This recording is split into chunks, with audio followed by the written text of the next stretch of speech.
ನಿಂಗೆ ಗೊತ್ತದೆ ಅವ ಇಲ್ಲೇ ಇರ್ತಾಂತ. ಥೋ ಅವ್ನ್ ಬೇಜಾರಾದ್ರೆ ಇಲ್ಲೇ ಬಂದ್ ಕುತ್ಕೊಳ್ಳೋದೆ ಅವ್ ಯಾವಾಗೂ. ಆಳ ಬಿದ್ದೋಗ್ಲ ಬೆಂಗಳೂರಿನ ಬಂದ್ನಲ್ಲ, ಒಳ್ಳೆ ಫ್ರೆಂಡ್ಸ್ ಎಂಜಾಯ್ ಮಾಡುವಂತ. ಇವ್ ಯಾವ ನೋಡ್ರಿ ಇದ್ದದ್ದೇ ಅಲ್ಲ ಒಂದು. ಬಾ ನೋಡುವ. ಅಲ್ಲೋಡು ಅಲ್ಲಿ ಕೂತಾನೆ. ಏ ಮುರ್ತುಜಾ, ಎಂತ ಬೊಜ್ಜ ಕೂತಿದೆ ಅಲ್ಲಿ. ಥೋ ಥೋ ಥೋ ಥೋ, ಎಂತದಪ್ಪ ಈ ಒಂದು ಡೇಲಿ ಒಂದು. ಇವ್ದು ಯಾವಾಗೂ ಇದ್ದದ್ದೇ, ತಿಂಗಳದಲ್ಲಿ ಯಾವಾಗೂ ಒಂದು ಹಗಲಾಸ್ ಇರುದೇ ಒಂದು. ಎಂತದ ನಿಂದು? ಎಂತಿಲ್ವಾ, ಬಂಗಾರದಂತ ಹುಡುಗಿ ಆಗಿತ್ತು. ವರಮಲಕ್ಷ್ಮಿ ಹಬ್ಬಕ್ಕೆ ಐಫೋನ್ ತೆಗಿಸ್ಕೊಳ್ಳಿಲ್ಲ ಅನ್ಕೊಂಡು ಬಿಟ್ಟು ಹೋಯ್ತಲ್ಲ.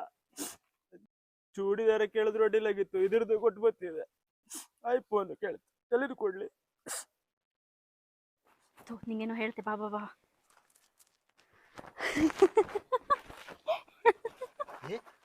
ಬೇಜಾರಿಲ್ಲ ಅವನೇ, ನೀನ್ ನೆಗ್ತಿದ್ದೆ ಒಬ್ಳೆ. ಥೋ ಅಣ್ಣ, ನೀ ರಾಶಿ ಸೀರಿಯಸ್ ಆಗಿ ತಗೊಂಬೇಡ. ತಿಂಗಳಲ್ಲಿ ಒಂದು ಲವ್ ಬ್ರೇಕಪ್ ಅಂತೂ ಫಿಕ್ಸ್ ಇರ್ತದೆ ಒಂದು.